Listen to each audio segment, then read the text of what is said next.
Merci à vous. Bien, bonjour tout le monde. D'abord, je suis très ému et très fier parce que je suis un pur produit d'El Jadida. Je suis un Doukali, un Jdidi. Je suis très, très ému d'être là. Et moi, je vais vous parler d'abord, toujours très ému et toujours heureux d'entendre Mahi Bin Bin. Moi, je vais vous parler d'un autre sujet qui me tient à cœur, qui est celui de la santé, de la médecine et de l'évolution au cours des 25 dernières années, parce que ça fait 25 ans que je suis dans ce domaine, et voir est-ce que vous avez envie de mourir en bonne santé. Et il y a des choses extraordinaires qui se passent dans la vie. Je vais vous montrer, j'espère que ça va marcher. Voilà ce qu'a dit de moi ma prof de biologie en terminale. Madame Soubigo, je ne sais pas si elle est encore vivante ou si elle est morte. Elle m'a dit que je ne pourrais jamais faire de biologie dans ma vie et je ne pourrais jamais être un médecin. 24 ans plus tard, je suis professeur de médecine. Je ne sais pas si elle est encore vivante ou si elle est dans une maison de retraite. Ça veut dire que chacun d'entre nous, chacun dans cette salle, chacun dans la vie a un potentiel. On ne sait pas quel type de potentiel et on ne sait pas à quel moment on peut avoir ce type de potentiel. Mais ce que m'a appris la vie, ce que m'a appris mon métier, c'est que très souvent on a l'impression qu'on a la connaissance infuse et qu'on connaît toutes les choses sur la génétique, la biologie, le cellulaire. Vous allez voir sur des choses assez extraordinaires. Et je vais vous poser une question. Est-ce que vous connaissez la vitesse de la mort? Rassurez-vous, je ne suis pas Dieu. Mais on a calculé la vitesse de la mort. On sait à quelle vitesse est la mort. Et voici la vitesse, mes amis, de la mort. 2,95 km/h. Ça veut dire que tous les gens qui ne bougent pas dans leur vie sont rattrapés par la mort. Et si vous n'avez pas envie de mourir, il faut bouger au moins à 4 km/h. Donc les gens qui sont assis, qui dorment et qui ne font pas d'activité physique, eh bien, aujourd'hui, pourquoi je vous parle de ça? Parce que très souvent, dans le domaine médical, à chaque fois, on dit c'est la cellule, c'est la biologie, il faut être les grands experts. Mais regardez les dernières données mondiales. 68% de l'ensemble des décès qui existent à travers le monde sont dus à 4 facteurs de risque qui n'ont rien à voir avec la biologie, ni avec la génétique, ni avec les cellules. La nutrition, l'activité physique, le tabac et l'alcool. Ça n'a rien à voir avec la génétique ou la biologie. C'est notre mode de vie. Et vous allez voir comment est-ce que notre mode de vie influence les risques et ce que nous vivons. Regardez la probabilité pour qu'un homme puisse mourir lorsqu'il a une activité saine, une vie saine, par rapport à quelqu'un qui n'a pas de vie saine. La différence de pourcentage, elle est énorme. Si vous prenez une fille qui est née aujourd'hui au Japon ou en Norvège, en 2016, son espérance de vie, elle est de 84 ans. Vous prenez une jeune fille qui est née en Sierra Leone, son espérance de vie est de 50 ans. Il y a 35 années d'espérance de vie d'écart entre le Danemark, le Japon et le Sierra Leone. Au Maroc, notre espérance de vie est de 75 ans. 75 ans. 75.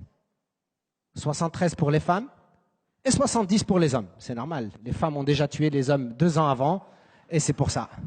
Donc, non, je plaisante, pas dans le contexte marocain.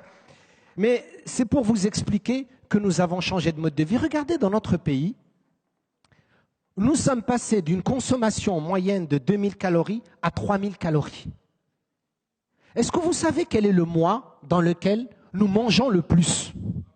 Le mois de Ramadan. Alors là, tout le monde à travers le monde, il dit, vous êtes les champions du monde. C'est pendant le mois de jeûne où on mange le plus. C'est-à-dire, mes amis, ce que je suis en train de vous dire, c'est que notre mode de vie a complètement changé.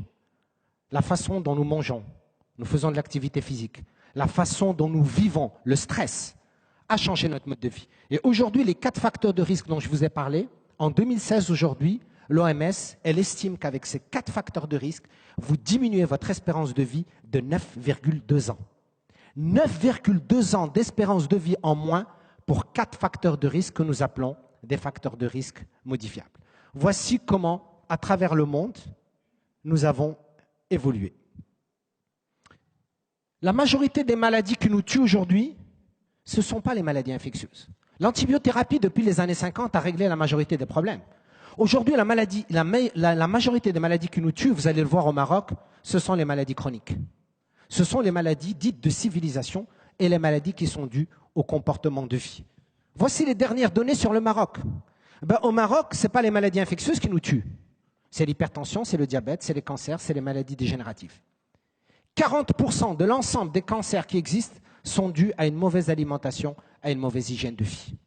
Évidemment, quand on entend parler de ça, on dit mais quel sera notre futur? Qu'est-ce qui va se passer dans l'évolution de la santé? Est-ce qu'on peut un jour mourir en bonne santé, si je peux ainsi m'exprimer? Eh bien, beaucoup de choses ont changé. Dans les paradoxes que vous allez voir, vous allez constater qu'aujourd'hui, par exemple, à travers le monde, il y a plus de gens connectés sur Internet ou sur Facebook ou sur les smartphones que des gens qui sont connectés à de l'eau potable ou un réseau d'assainissement. Beaucoup plus. Regardez, 3,2 milliards d'internautes. Et regardez combien de personnes sont connectées à de l'eau potable et donc des risques de maladies. Regardez également les changements climatiques. Notre pays a accueilli récemment la COP22. Mais regardez, en 2030, nous aurons 250 000 décès supplémentaires de la manière dont nous gérons notre environnement. Ça n'a rien à voir avec la biologie, ça n'a rien à voir avec la génétique. Ça n'a rien à voir avec Madame Soubigou qui me disait que, Monsieur Ekel, vous ne serez jamais un médecin, vous ne serez jamais ça, un biologiste.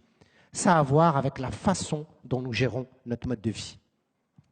Regardez des chiffres très intéressants. En 1850, 30% de l'énergie que nous produisions à travers le monde, elle était d'origine humaine. C'était notre activité. Regardez en 2016, 0,5% de la production est de nature humaine. Elle est robotisée, etc. Nous ne pratiquons plus d'activité physique. Je ne poserai pas de questions dans cette salle. Combien parmi vous pratiquez une activité physique régulière 5 heures par semaine? Si je vous posais la question, je vais pleurer. Et donc, je ne vais pas vous poser la question. Parce que normalement, l'OMS, elle dit que si vous voulez rester en bonne santé, il faudrait faire 5 heures d'exercice par semaine. Et je ne suis pas sûr que la majorité d'entre vous.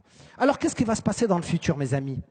Ce qui va se passer, c'est que de plus en plus, nous allons manipuler les gènes. Vous le savez qu'aujourd'hui, en 2016, on est capable de connaître votre carte génétique. On est capable de savoir aujourd'hui exactement comment vous êtes. Mais si on manipule les gènes, ce qu'on va faire, c'est qu'on va avoir des colis qui sont blonds aux yeux bleus, intelligents et performants. On est déjà intelligents et performants, nous les colis, n'est-ce pas? Mais si on manipule la génétique, eh bien voilà ce qui va se passer. Voilà ce qu'on est capable de faire en 2016. On est capable de vous scanner et de connaître exactement en 3 dimensions vos cellules. On est capable de le faire en 2016. Vous savez qu'en 2016, on est capable d'opérer à 5000 km de distance par un robot. On n'a pas besoin que le chirurgien soit présent. Si on continue comme ça, est-ce qu'on peut avoir une espérance de vie à 1000 ans? Encore une fois, on va dire, mais attention, on n'en est pas là. Eh bien, si on continue comme ça, c'est la manipulation génétique qui peut permettre de faire vivre des cellules, parce qu'aujourd'hui, on est capable de fabriquer des cellules. Pas des cellules humaines, mais on est capable de fabriquer donc des cellules. Voilà notre évolution. Voici notre évolution. Ça n'a rien à voir avec la génétique. Je vous rappelle que le diabète ou l'obésité, sur le plan génétique, c'est que 18% des cas, mais 82% sont liés à notre mode de vie. Nous allons être capables de fabriquer des médicaments qui seront en même temps des aliments, des médicaments et de nous faire vivre. Sans aucun problème. On est capable de le faire dans 20 ans, dans 25 ans. Et de faire en sorte que vous restiez en bonne santé et d'avoir de la manipulation génétique et de choisir si on veut avoir des garçons, des filles, des blonds, des intelligents, des coefficients intellectuels à 140 ou à 150. On est capable de le faire aujourd'hui en 2016. Mais, est-ce que ça va conduire au fait que la santé deviendra un luxe? Est-ce que pour être en bonne santé, est-ce que la santé que nous voulons, ça doit être une santé qui coûte très cher? Et regardez une couverture du Time qui était très intéressante, que je voulais partager avec vous. Elle dit, ce n'est pas la maladie qui va nous tuer, c'est sa facture. Plus on va aller loin dans la manipulation et dans le fait de vouloir aller dans une santé incroyable, plus ça va nous coûter cher. Et je voudrais vous montrer ça pour redescendre dans la réalité de la vie de tous les jours, dans la réalité marocaine. La santé n'a pas de prix, mais elle a un coût. Nous, en tant que société, quel est le coût que nous sommes prêts à payer? Une bonne hygiène de vie, un bon mode de vie, ou de la manipulation génétique, ou de la manipulation cellulaire? Qu'est-ce qu'on veut vraiment et qu'est-ce qu'on est prêt à payer? Et je termine en disant, c'est fabuleux, hein, les Américains, on va vous montrer la génétique, je vous ai montré la manipulation génétique, mais regardez, la publication de la plus grande revue scientifique médicale chez les Américains, qu'est-ce qu'elle dit? Elle dit, il n'y a aucun médicament actuel au potentiel meilleur qui va exister que le maintien en bonne santé d'un programme d'activité physique. C'est-à-dire, ils ont fait le tour, on a fait le tour depuis tout à l'heure, de la science, de la génétique, de la biologie, de la cellule. Et on se retrouve à dire que le meilleur médicament, c'est un programme d'exercice physique à vie. Mais nous, comme on ne fait jamais les choses comme tout le monde au Maroc, par quoi je termine? Par alhamdoulilah. Voilà, s'il faut mourir, eh ben, on va mourir avec un bon couscous de Kali. Je vous remercie.